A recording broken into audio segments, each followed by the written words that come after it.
نہ میں وہابی نہ میں بابی، میں ہوں مسلم علمی کتاب۔ بسم اللہ الرحمن الرحیم۔ وَلُوطًا إِذْ قَالَ لِقَوْمِهِ، اور لوط کو ہم نے پیغمبر بنا کر بھیجا اس حال میں کہ انہوں نے اپنی قوم سے فرمایا، أَتَأْتُونَ الْفَاحِشَةَ مَا سَبَقَكُمْ بِهَا مِنْ أَحَدٍ مِّنَ الْعَالَمِينَ، کیا تم ایسی بے حیائی کرتے ہو کہ جو تم سے پہلے آج تک دنیا میں کسی نے نہیں کی۔ إِنَّكُمْ لَتَأْتُونَ الرِّجَالَ شَهْوَةً مِّن دُونِ النِّسَاءِ، بے شک تم جاتے ہو مردوں کے پاس شہوت کے لیے عورتوں کو چھوڑ کر۔ بل انتم قوم مسرفون، بلکہ تم تو حد سے گزر جانے والی قوم ہو۔ حضرت لوط علیہ السلام کا ذکر قرآن حکیم میں کئی ایک مقامات پہ ان کی قوم کے تفصیلی حالات آئے ہیں، ان میں سے ایک مقام سورۃ الاعراف بھی ہے۔ یہ حضرت ابراہیم علیہ السلام کے بھتیجے تھے۔ سورۃ العنکبوت میں آیا کہ ایک لوط ان پر ایمان لے کر آئے، ابراہیم علیہ السلام پر۔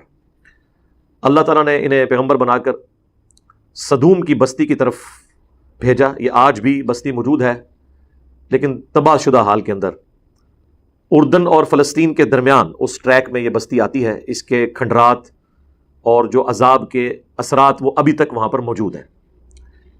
اس کی ویڈیوز یوٹیوب کے اوپر ریئل ٹائم موجود ہیں، جس نے دیکھنی ہو وہ دیکھ سکتا ہے۔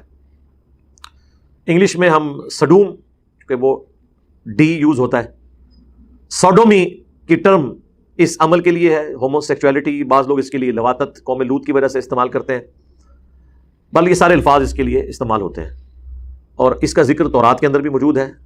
حضرت لوط علیہ السلام پر صرف ان کی 2 بیٹیاں ایمان لے کر آئیں، ان کی اپنی بیوی بھی کافرہ تھی، وہ بھی قوم کے ساتھ برباد کر دی گئی، کوئی ان پر ایمان نہیں لے کر آیا سوائے 2 بیٹیوں۔ ان کی قوم جو ہے وہ مردوں کے ساتھ بدفعلی کے کبھی گناہ کے اندر مبتلا تھی، جس کی باقیات آج کل آپ کو مدارس میں، بعض کالجز یونیورسٹیز کے ہاسٹلز میں بھی نظر آتی ہیں۔ اور اس حوالے سے میں کافی دفعہ بول چکا ہوں، آپ کو پتہ ہے جب وہ مفتی عزیز صاحب کی ویڈیو لیک ہوئی تھی، اس کانٹیکسٹ میں بھی قومیں نے وہ ویڈیو دیکھی ہے۔ مسند احمد میں حدیث ہے، مشکات میں بھی یہ ساری احادیث موجود ہیں۔ آپ کو کتاب النکاح چیپٹر میں یہ احادیث مل جائیں گی اینڈ پہ جا کے، اور کتاب الحدود چیپٹر جو مشکات کا ہے، جس میں گناہوں کی سزا کیا ہے مختلف گناہوں کی، اس کانٹیکسٹ میں بھی آپ کو یہ ساری احادیث مل جائیں گی۔ پرائمری بکس مسند احمد، جامعہ ترمذی کے اندر تفصیل کے ساتھ یہ احادیث موجود ہیں۔ مسند احمد میں حدیث ہے کہ ایسا شخص چاہے وہ مرد کے ساتھ کرے خواہ وہ عورت کے ساتھ، اور جامعہ ترمذی کے اندر حدیث موجود ہے کہ اللہ تعالیٰ ایسے شخص کی طرف نظر رحمت نہیں فرماتا جو مرد کے ساتھ اس طرح کا عمل کرے۔ جامعہ ترمذی اور ابو داؤد کے اندر موجود ہے کہ ایسے لوگوں کی سزا یہ ہے کہ فاعل اور مفعول دونوں کو قتل کر دیا، اور اگر ظاہر ہے کہ بالجبر ہوا ہے تو پھر صرف فاعل کے ساتھ یہ معاملہ کیا جائے گا۔ ابن عباس کا فتویٰ موجود ہے مصنف ابن ابی شیبہ کے اندر کہ وہ فرمایا کرتے تھے کہ ایسا عمل کرنے والوں کی سزا یہ ہے، علاقے کی سب سے اونچی بلڈنگ سے زمین پر پٹکا جائے، مر جائے تو ٹھیک، اور اگر زخمی حالت میں ہو تو پھر پتھر مار مار کر اسے ہلاک کر دیا جائے، یہ اس کی سزا ہے۔ کتنی سخت سزا ہے، آپ اندازہ کریں اس عمل کی، اور یہ سزا قرآن سے ہی ڈیٹیکٹ کی گئی ہے۔ آگے اس قوم پر جو اللہ کا عذاب نازل ہوا اس میں بھی یہی تھا کہ اللہ تعالیٰ نے اس پوری بستی کو، فرشتوں کو حکم دیا کہ اسے اٹھائیں اور بلندی سے الٹا کر کے پٹخ دیں، اور اس کے بعد ان پر پتھروں کی بارش ہوئی۔ آج بھی سائنٹیفکلی یہ چیز ثابت ہے کہ وہاں پر ایک آتش فشاں پہاڑ پھٹا تھا، جس سے لاوا اور پتھر نکلے تھے، جس سے وہ قوم تباہ کر دی گئی۔ ظاہر ہے اس کی سائنٹیفک ریزن تو ہوتی ہے، اللہ تعالیٰ کی طرف سے جو زلزلے کی شکل میں عذاب آتا ہے، یا چنگھاڑ کی شکل میں آتا ہے، یا تیز ہوا چلنے کی شکل میں آتا ہے، اس کے لیے کوئی نہ کوئی سائنٹیفک ریزن تو ہوتی ہے، اللہ تعالیٰ ایکٹیویٹ کرتا ہے ان چیزوں کو۔ بہرحال اس چیز کو مانتے ہیں کہ ایک بستی تھی، آج بھی ان کے جو فاسلز ہیں وہاں پہ موجود ہیں۔ ایون جو لوگ گھروں میں ہیں وہ اوندے منہ اسی طریقے سے پڑے ہوئے ہیں، آج بھی اسی حالت میں وہ پتھر بن گئے ہوئے ہیں۔ وہ ساری ویڈیوز اویلیبل ہیں ریئل ٹائم. وہ صدوم کی بستی ہے. انگلش میں اس عمل کو سوڈومی کہا جاتا ہے. آپ گوگل پہ جا کے لکھیں تو آپ کو وہ قوم صدوم کے بارے میں سب کچھ مل جائے گا، چونکہ یہ تورات کے اندر بھی اس واقعے کا ذکر موجود تھا. لہٰذا یہ یاد رکھیں، دنیا میں جتنی بھی اخلاقی برائیاں ہیں، ان کے لیے جتنی ٹرمز ہیں وہ الہامی کتابوں سے ہی ڈیوائز کی گئی ہیں، اور جتنی اخلاقی اچھائیاں ہیں ان کے لیے جتنی ٹرمز ہیں وہ بھی الہامی کتابوں سے ڈیڈکٹ کی گئی ہیں.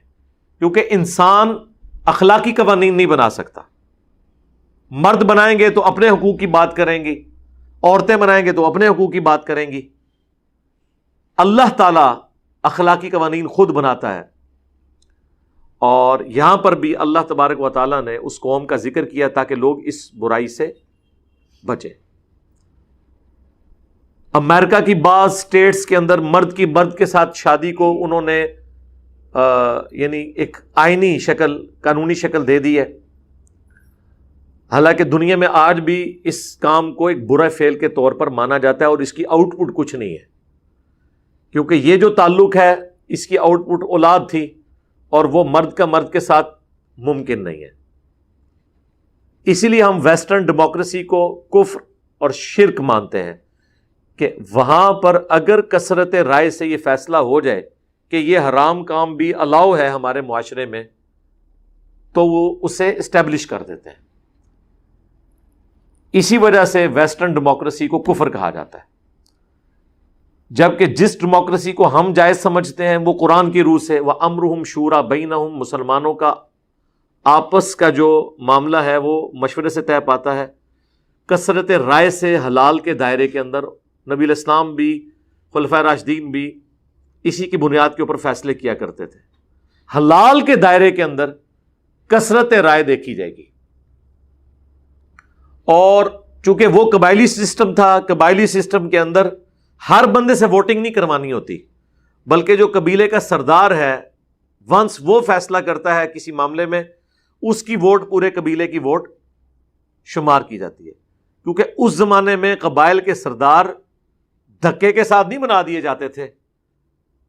سب سے کمپیٹنٹ بندہ چنا جاتا تھا، وہ ڈیزرو کرتا تھا، وہ اس قوم کا سب سے ذہین آدمی ہوتا تھا، اس کی ووٹ پوری قوم کی، پورے قبیلے کی ووٹ مانی جاتی تھی. اگر حسین ابن علی نے یزید کی بیعت نہیں کی تو اس سے مراد صرف حسین ابن علی نہیں تھے، پورا قبیلہ بنو ہاشم تھا، کیونکہ وہ اس کی اس وقت سرداری کے اوپر فائز تھے.